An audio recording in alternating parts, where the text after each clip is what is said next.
Hello everyone, good evening সবাইকে। সবাই এত গরমে কেমন আছো?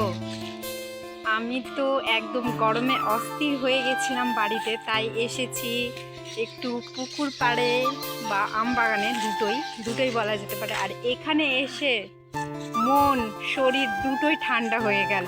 পুকুর পাড়ের এই ছায়া, আম বাগানে এত সুন্দর হাওয়া, তোমাদের বলে বোঝাতে পারবো না। যারা এই প্রকৃতিতে দিন কাটায় বা বসে কিছুক্ষণ সময় কাটায়, তারাই বুঝতে পারবে যে আমার মোমেন্টটা এখন কেমন আছে।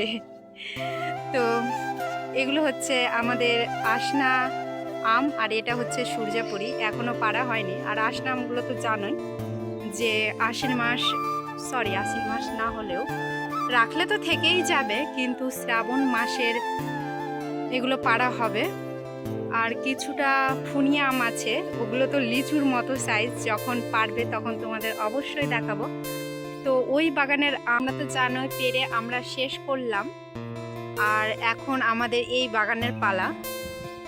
কবে শেষ হবে সেটারই আমি অপেক্ষা করছি, কারণ আমার আর ভাল লাগছে না আমের বিরক্তিকর কাজ। একই রকম, মানে না চাইলেও করতে হচ্ছে আর কি। তো কিছু করার নাই, কিছু ইনকাম করতে গেলে তো এইটুকু কষ্ট করতেই হয়, যে কোনো কাজে, শুধু এটার ক্ষেত্রে নেই, যে কোনো কাজেই। তো দেখো, এটা হচ্ছে পুকুর পাড়, আর আমাদের এখানে এত রৌদ্র করেছে বলার মতো না। এখন বাজে প্রায় মনে হয় 5টা, এখনো সূর্যর পাওয়ার কমেনি। সেই মানে 5:30টায় ঘুম থেকে উঠেছি, তখনই সেই এলইডি বাল্ব নিয়ে উঠেছে।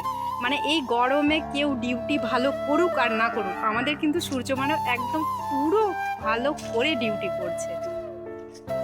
তো দাঁড়াও, একটা জিনিস তোমাদের দেখাচ্ছি। বললাম যে ফুনিয়া আমের কথা, সেগুলোই তোমাদেরকে দেখাবো। এই যে পুরো ছোট ছোট আমগুলো, কিন্তু খেতে প্রচণ্ড মিষ্টি। আর এই আমটা লাস্ট অবধি থাকে, আসনা আম। আর এই আমটা আর আরও আম আছে যে লাস্ট অবধি থাকে। তো এগুলোই সেই আম যে একদম লাস্ট অবধি থাকবে। তো দাঁড়াও, আমি ক্যামেরা ব্যাক করে তোমাদের দেখাচ্ছি।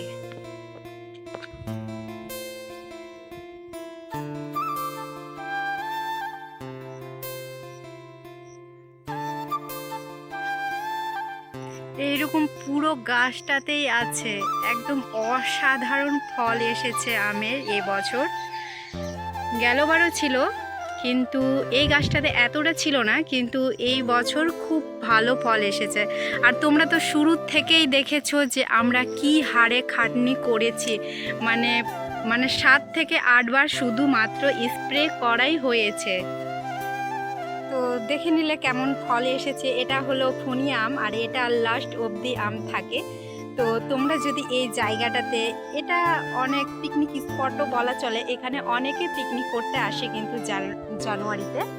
তো তোমরা যদি চাও এই জায়গাটায় আসতে, তোমরা আসতে পারো। এটা হচ্ছে করণদিঘির বড়দিঘি বলে একটা জায়গা, অনেকে চেনে এই জায়গাটাকে, অনেকেই ঘুরতে আসে।